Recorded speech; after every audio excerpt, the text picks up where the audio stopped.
In this podcast episode, we want to introduce you to our BCEN friend, Ed Hunt. Michael Dexter and Mark Eggers talk with Ed about going from radio and journalist to nursing. For 14 years, he was a newspaper reporter. After 9/11, he joined his local fire department and became a firefighter and EMT. From there, he began his life in the world of emergency nursing. This episode is called From Radio to Nursing. Hello, and welcome to BCEN and Friends podcast, where we hold interesting conversations about learning with a range of thought leaders, BCEN certification holders, and industry professionals. But most importantly, create value and insight for you, our professional nurses across the emergency spectrum. We hope you find our discussions interesting, informative, sometimes funny, sometimes serious, but always valuable. I'm Mark Eggers, Manager of Education Technology Services at BCEN, and one of your hosts for today. I'm joined by my co-host, Michael Dexter, Director of Professional Development at BCEN. Hi, Michael. Hello, Mark. In this episode of BCEN and Friends, we have Ed Hunt. Michael, could you please tell us about our BCEN and friend, Ed? Yeah, I'd be happy to. Ed Hunt is a BCEN certified nurse working in the ER in Southwest Washington State. Ed currently works at two hospitals. One is a tiny 6-bed ER in a coastal tourist town, and the other is a larger 44-bed ER in a metro area. Nursing is a second career for Ed. For 14 years, he was a newspaper reporter and early pioneer of online journalism in the late 1990s and early 2000s. After 9/11, however, he joined his local fire department and became a firefighter and EMT. While training to be an EMT, he fell in love with emergency nursing. Ed says that emergency nursing is instant gratification nursing. People come in, you figure out what's wrong, and get them feeling better. He's still writing, maintaining a monthly newspaper column up until the start of the pandemic, and self-publishing books of his essays. You can find his writing at redtriage.com. Ed, welcome to the BCEN and Friends podcast. It is a pleasure to have you with us today. It's great to be here. I'm glad you guys invited me. Yeah, well, it just sounds like a very interesting career. We mentioned you working as a journalist and working as an EMT. Can you tell us a little bit more about your radio and journalism, and then how you transitioned from that into a nursing career? Sure. I tend to stumble into careers. I started working in radio when I was in high school. I had a job, a summer job working at the front desk, and then one of the managers there just kind of put me on the air and said I had a good voice for radio and I was smooth. So I did that. I went to college at Washington State University, which has a good broadcast journalism program. I got bored with the broadcast journalism part and started working for newspapers very early on there. I worked for the daily newspaper, and I worked as a stringer for some magazines while I was at Washington State University, and worked my way through college, working for the local newspaper. Got out, got a job in writing for newspapers, got a job down here at the coast where my wife is from, and worked at the local newspaper here, covering everything from cops and courts to the school board to major environmental issues, having to deal with forests and salmon and natural resource management. Stumbled into online journalism very early on in the 90s, when there was barely even internet connection down here on the coast. Developed that into a magazine with several people working for me, newspaper online reporters working for me at that time, giving us stories covering up and down the coast, natural resource and community development issues. Had a lot of people following it. We pioneered a lot of the things you see now with online fundraising and online advertising, newsletters, blogs, even podcasts. We were kind of early on the cutting edge of that, challenging what the technology was available for us. But after 9/11, I felt like I was just kind of gathering information and putting it out there, but I wasn't really going out and interacting with other human beings and helping people that needed helping. My brother had been a paramedic in New Jersey for many years. On 9/11, he was actually called to the scene to help victims that unfortunately never came. My dad worked at the Pentagon and luckily wasn't at work that day, but as I sat and watched the TV with everybody else that day and tried to do my journalism thing, I felt like I should be one of those people that gets out the door and helps. And so I joined my local fire department, all volunteer in in Wahkiakum County where I live. Matter of fact, there's not even a single paramedic in the county. It's all EMT basics out here. And in Washington State, when you're doing your EMT training, they put you in an emergency department for a shift so that you get a feel of what's on the other end, how they receive the ambulances, and the information they're looking for, and how important what you tell them and what you do is to them. It's really a good thing that they add to their training. So I spent the night at Columbia Memorial Hospital in Astoria with a male nurse there and a couple doctors, and it was a Saturday night in the tourist season. Bars were closing and all kinds of people were coming in, and I just loved it. So I came home, and for about 6 months I researched nursing and tried to build up an argument that I was going to make to my wife that I was going to leave this career where I was the editor-in-chief of tidepool.org, quit, go back to school, become a nurse. When I finally brought it up to my wife, she said, "Oh yeah, I was going to tell you should do that. You came back from that evening in the emergency room so excited about that. I knew that was something that you were going to fall in love with." So always ask your wife first. She's pretty smart. Well, that's great. It's great that she was so supportive of it too. Yeah, well, she's so supportive of everything I do. It was about 2003, 2004, and the company that published my magazine was actually contracting at that time. They came to us and said, "You need to lay off a couple people because of these budget cuts coming down the pike." So I actually laid myself off at that meeting, used the worker retraining money offered to help pay for my nursing school. And that preserved two other employees that were working for me at the time. Wow, that's great. So I started out, I got a job as a LPN, well, first as an emergency room technician, and then as an LPN while I was finishing nursing school at this little tiny hospital, not here, not far from here, Ocean Beach Hospital. Kind of learned, as much as I could from that tiny little hospital back, that was 17 years ago, 16 years ago. It was a lot slower, a lot less busy then than it is now. And so I provided an opportunity to kind of learn with each patient, and it was a great place to learn. Then I went to the big city and found out what CEN was all about, found out about the Emergency Nursing Association and all these other great professional development tools at the big city hospital. And I was charge nurse in the emergency room at that hospital for about 8 years. And then I decided to come back to the little hospital when my mom retired to the beach. And then just this summer, I'm back at the big city hospital, and I'm down per diem at the little tiny hospital. Wow. Well, that sounds like a great way your career has shifted, as you mentioned, from journalism into nursing. And I know, although the title and the career may change, we pick up different components along the way. And so tell me a little bit about your interview process and the way that you talked with people in journalism and how that has impacted the way that you deal with either charge nurse issues that you have to talk to families or the way you triage different ones.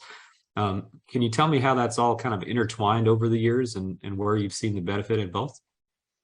Sure. In journalism, your job when you write an old-fashioned newspaper story is to write what is the most important thing, and then the next most important thing, and the next most important thing. But you always have to put the most important thing up in what they call the lead of the story. The problem is when you go to interview somebody, they might not know what the most important thing is. Often they don't. Often you develop that in talking to them by asking them questions, by digging down a little bit to find out what the most important thing is. Often when we triage patients, it's similar. Patient comes in, you ask them why they're there. They might tell you their life story. They might tell you, something minor that has been bothering them for a while, but they might not know what the most important thing is when they come in. And so I use those skills that I learned as a journalist and refined as a journalist in my triage process to cut through a lot of the a lot of the things that the baggage that people are bringing in with them, the things that they're worried about, the things that have been going on for a long time, to drill down to the most important thing, it's not just the chief complaint, but the most acute thing or the most important thing that we need to investigate and resolve in that emergency department visit. And so I found those interview skills have been very important over the years, getting to the bottom very quickly of what the reason that they're coming into the ER for. And I notice a lot of times, with me and my coworkers, that the doctor will come in to talk to the patient, and the patient will tell a different story than they told the nurse. And as humans, we're very used to not telling the same story over and over again in the exact same way. I think that goes back to our campfire days when we were passing on oral histories to each other. We wanted to spice it up every time we told the story.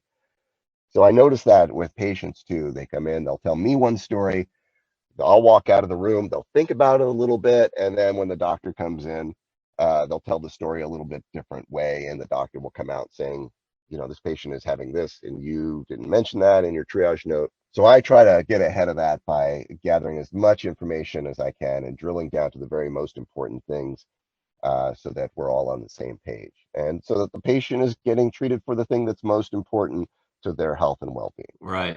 That's great insight. Thank you for sharing that with us. And there's so much of journalism, and as you mentioned, the oral stories and passing on information, but there's so much of it tied to communication. And so, with that background of journalism and nursing, what communication tips or techniques would you tell other nurses, or what strategies do you try to provide to newer nurses in communicating like you do, and like you feel is important to communicate with the care team and with the patients? Well, I am a firm believer of triage, and a triage is a process that starts when you first see the patient and doesn't end until you dispo that patient. That patient leaves your care. You're constantly reevaluating how sick the patient is, what needs to be done for them, where their course is going to go, whether they're there for a splinter in their toe or, a heart attack. So communication is something that is a constant part of that process. You're constantly talking to that patient, getting an idea of where they're at, getting their, even if it's not a health thing, where their mind is at, where their stress level is at. Their understanding of their course of care is also super important. I try to tell people what the expected course of care is when I put them in a room. The doctor's going to come in. We're likely going to do a chest x-ray, some lab work. Then there's going to be some waiting time. You're going to have to wait for those test results to come back, and it could be an hour. We're going to give you some medicine to make you feel better. We're going to check. We might can give you some more if that doesn't do the job. Setting those expectations up so that the patients aren't expecting it to work like a TV show. That helps them lower their stress level. The more unknowns we have in our life, the more um, questions we have hanging out there, the higher the stress level, the more difficult it is to get their pain under control, and the happier they are. And that way, you also don't miss things that develop along the way. So, constant communication. I start my patient teaching from my first minute that I talk to the patient. Here are some of the things that we're going to be looking for. Here's why we are testing these things. And here is what it means if they come back positive or negative. A perfect example is troponins. Here is, we do serial troponins, chest pain. You come in, we test a bunch of things. I always explain to them, we're doing an EKG looking at the electronical functioning of your heart, and we're going to do these cardiac enzymes. And I explain to them what cardiac enzymes are, why we test them more than once. A lot of times when that lab technician walks in for that, 1 hour or 3 hour troponin, they're like, was something wrong? Why am I getting tested again? And so if I set that expectation early, that's not a point of additional stress for them when that lab technician comes in, or when we don't send them home after the doctor comes in and says all the initial labs look good. So the more I can tell them the story of what their visit is likely going to be, the less their stress, the easier their visit, and usually it seems like the better they do. and the better understanding when we do send them home or we do admit them to the hospital of how they got to that point. So it's less of a surprise, less of a shock to them. So it's a lot of talking, as you can tell. I am a bit of a motor mouth. That constant communication with them really makes a big difference in the course of care, I think. Yeah, great points. I appreciate that. And I did want to ask you just two more quick questions. And one of them is you mentioned being a motor mouth, but as far as typing and journalism, we had talked about red triage. Can you just briefly tell us what led to red triage and what red triage is? Sure. I've always had, well, up until the pandemic kind of, I don't know, for some reason brought a halt to my writing. But I've always had a newspaper column, like a monthly newspaper column, in all my years of journalism, and actually, my 16 years as a nurse, I've had a column, usually not about nursing, more about. I do a lot of traveling, a lot of recreation, but I've always had a column, an outlet for my writing. When I first got into nursing, I wanted to have an outlet for my writing about the medical field. It wasn't just me telling stories. Obviously, there's privacy reasons why I can't just tell, you know, this patient came into this hospital and this is what we did for him, or this is a funny story. It's more about trying to wrap our head around big issues out there in the profession, in the management of emergency departments, things to think about when we're taking care of patients, things that are important to patients that we might not think about, that I hear feedback from patients and just experiences there. So I created Red Triage, which is just it's a fancy blog back from the blog days, and where I can write whatever I want to write whenever I want to write it. Occasionally things get picked up from one of my newspaper editors from that forum. A couple other publications have picked something up from there, or I've offered it to them. And then I'm on Twitter too, just to kind of keep in touch with what's going on with doctors and nurses in emergency medicine around the world. Actually, it's night shift for the last 16 years. I tend to interact with a lot of folks from Australia and the United Kingdom who are up when I'm working and sleeping when things are into the daytime here. So Yeah. Well, that's neat. So, in speaking of all of the online communication that you do and the people that you interact with around the world, from your perspective, what is the importance of a lifelong learner? What is the importance of continuously interacting with those people and continuously learning more and more about medical education? oh boy, lifelong learning has been a passion of mine.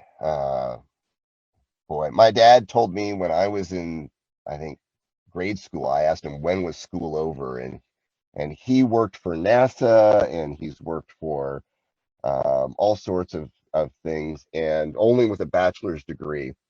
But at the same time, he's always been taking classes, always learning new skills, always learning new things, and his career has taken him all over the place. And he said, learning never stops. If you stop learning, you're dead. And you can always learn a new thing, challenge your mind, and add something that will enrich your life or help your career. And he says usually if it's helping your career, it's enriching your life, and if it's enriching your life, it's going to help whatever you're doing on the professional level. So he's very wise in that point, and he taught me that at a very young age. And so I was a little afraid of going back to school. Like I said, I was kind of at the top of my game. I was the editor in chief of this pioneering publication. I was actually going and speaking to journalism professors and explaining, what was coming down the pike. And so going from that expertise to, starting from scratch and at 32, 34 years old and becoming a novice again, that was a big challenge. What came out of that though was so enriching, and so I've loved adding things to my nursing career in terms of professional development since then. um, Things that are beyond the requirements. ENPCC is one of those things where At the little hospital I worked at the beach, we didn't do much pediatrics. It's a retirement community. There's a larger hospital nearby that does pediatrics, so we just don't see a lot of sick kids there. When I went to the big city, that was the thing that scared the heck out of me, was these kids, and especially little babies, neonates. And so I've really enjoyed adding that knowledge base to make me much more comfortable with those patients. And when I'm more comfortable, the patients are, and the parents are more comfortable. So I loved adding those professional courses and going beyond the minimum requirements of whatever department I'm working with. I recently took neonatal resuscitation course that was being offered by actually one of the other nurses that I worked with, and just really helped in terms of keeping the different parameters of those neonates in mind when they do come to you. It's obviously a highly stressful situation, and you want to approach it with confidence. I'm always trying to learn new things. In fact, this winter, my daughters are going to be both off at college. I'm going to have the house to myself with me and my wife. We'll be empty nesters, and I'm going to start doing flying lessons. So I'm going to try to get my pilot's license within the next year. So Wow, that's really neat. yeah, the more you learn, I mean, it really. The little hospital teaches me things that I need at the big hospital. The big hospital teaches me things that I can use at the little hospital. The little hospital, you're often the only nurse there. One nurse, one doctor, one tech is what's staffed 24 hours there. And so whatever comes in the door, you're the nurse that has to deal with it. And so the more knowledge I can have, the more professional understanding of things, then the more confidence I can bring when those patients come in the door, and keep everybody calm, cool, and collected, and do what's best for my patient and my patient's family. Yeah, that's great. Well, thank you for all of the comments and the insight. I'm going to turn it over to Mark for some more questions. But again, thank you so much for being here and sharing this knowledge with all of us. Great. Oh, thank you for asking me. It's appreciated. So, and I'm going to ask some non-nursing questions, I guess you would say. I'll come to you from a different direction. So, can you tell me about a person or a moment in your career that's greatly impacted you? Oh, yeah. So I've never talked about this before. So my sister, I had a sister who's 4 years older than me, and she was diagnosed with lung cancer. This is almost 10 years ago now. She was young, healthy, never smoked, was at work when they called her and told her she needed to get into the hospital right away with a pericardial effusion, and was diagnosed with lung cancer, stage 4, was given just a short time to live.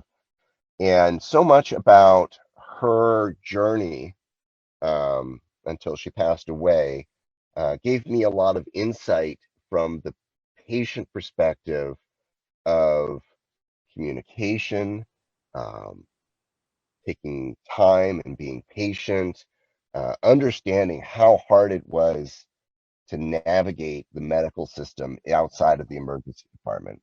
And emergency doctors and nurses uh, intervened and saved her life in several ways during that journey, several times.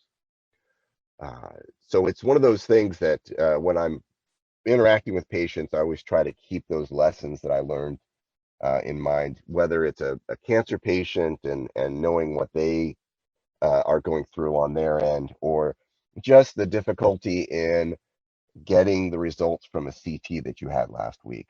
Just simple things like that.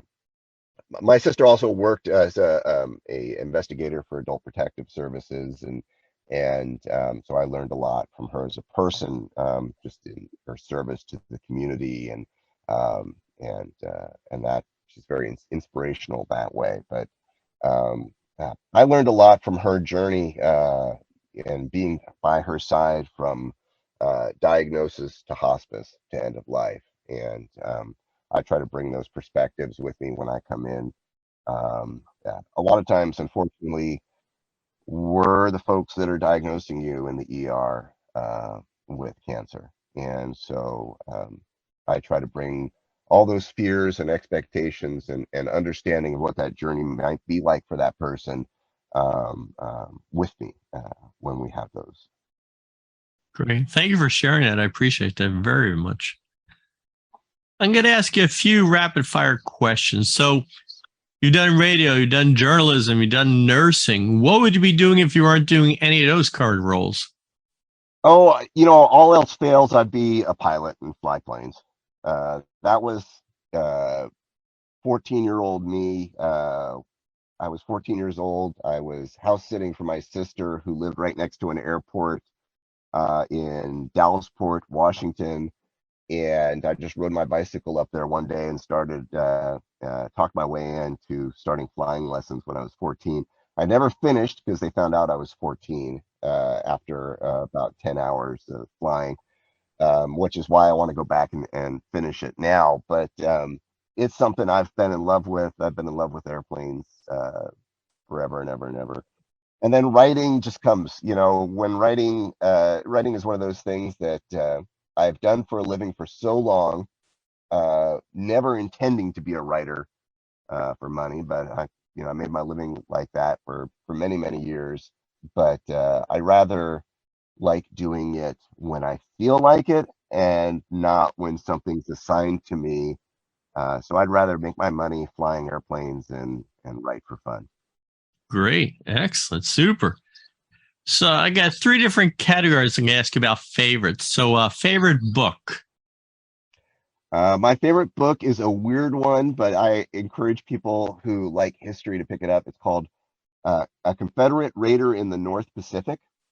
It's by a famous Seattle author whose name escapes me right at the moment, but it is about during the Civil War, there was a Confederate commerce raider that came around to the North Pacific, and he single-handedly wiped out the American whaling fleet.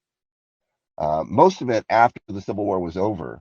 And captains kept coming to him and saying, no, the Civil War is over. Look, here's a newspaper from San Francisco that says, and he didn't believe them.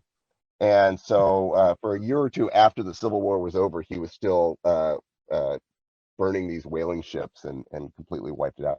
And I love nonfiction. I love history that is crazier than anything in a novel. And so I read lots and lots of nonfiction. And that's a book. It's so well written and it's such a crazy story. I've read it multiple times. Interesting. And Michael, I bet you know who the author is. I was just looking it up while he was speaking. Murray Cromwell Morgan is listed. Yeah, Murray Morgan. Yeah, Murray Morgan. Murray Morgan is from Seattle. He was stationed in the Aleutian Islands during World War II, and that's how he first heard about the story. And he's also written one of the best histories of the city of Seattle too, called Skid Row. So he's a great writer. He's an old newspaper reporter from the Seattle area, and that book, if you get a chance to pick it up, it's a fantastic book. Sounds good. Sounds very good. How about a favorite movie? I love Raising Arizona. My daughter and her boyfriend were watching it the other night, and every time it's on, I have to sit down and watch it. And I love the Coen brothers. That movie, there's just not a wasted word or a wasted scene in the entire movie. Everything is just maximum impact and hilarious, and I never get tired of it. So that's one of my all-time favorites. Excellent. And how about a favorite song? Oh boy. Probably Have a Little Faith in Me by John Hyatt. That was another. I was a recording engineer. I went to recording engineer school very briefly in Chillicothe, Ohio, back in 1988. And that was about the time that album came out. And one of the engineers that was teaching us there came in and played that Rycooter produced album, and it was so clean and so beautiful, and every song on that album is amazing. But I just love that song. Super, excellent. And how about a comfort food or meal that you enjoy? So my mother, when we lived in New Jersey, when I was a very, very little kid, had a neighbor, and she taught our neighbor, Mrs. DeShulo, taught my mom to make something called pepperoni bread, which is Three ingredients. It's a pepperoni and provolone cheese stromboli, basically. Very easy to make. You slice it up. I get assigned to bring this to any potluck, but that and tomato soup is that's amazing on a rainy day. I'm with you. It sounds good. Sounds good. I just need to get invited to your next potluck. Agree. And Ed, any other hobbies or interests that we should know about or you could tell us about? Well, I ride motorcycles. I commute to work by motorcycle. I got about a 40 mile commute. And so I ride motorcycles unless it's snowing or pouring down rain sideways. That's more of a kind of a psychological management tool. It relieves my stress. It gives me focus so that I'm not in my own head when I'm going to work or coming home from work. It's really good de-stress as I come home. That's kind of a hobby. I also like hiking and kayaking. We went kayaking last night on the river where we live here. I like running. I run half marathons. And so I try to run every single day. So I am trying to teach myself to play banjo. So I have way too many hobbies, my wife says. No, that's great. Excellent. Super. And then if the audience, as you said before, like to follow you online, you said you have a redtriage.com and then a Twitter account? Yes, it's also at Red Triage. Okay, excellent. Super. Thank you. Well, I want to take this time to thank you, Ed, for joining us for this episode of BCEN and Friends. Thank you for sharing your time, your stories, and just all around great information. Thank you so much. Well, thank you guys so much for inviting me. It's been very enjoyable. I appreciate you taking the time to talk to me. And to all our listeners, we hope you'll stay tuned as we continue on with BCEN and Friends and bring in new and meaningful content and perspectives. If you have a suggestion for an episode, please email us at bcn@bcn.org. I'm Mark Eggers here with Michael Dexter, and on behalf of the entire BCN team, we thank and celebrate you for all that you are doing as professional nurses across the emergency spectrum. Until next time,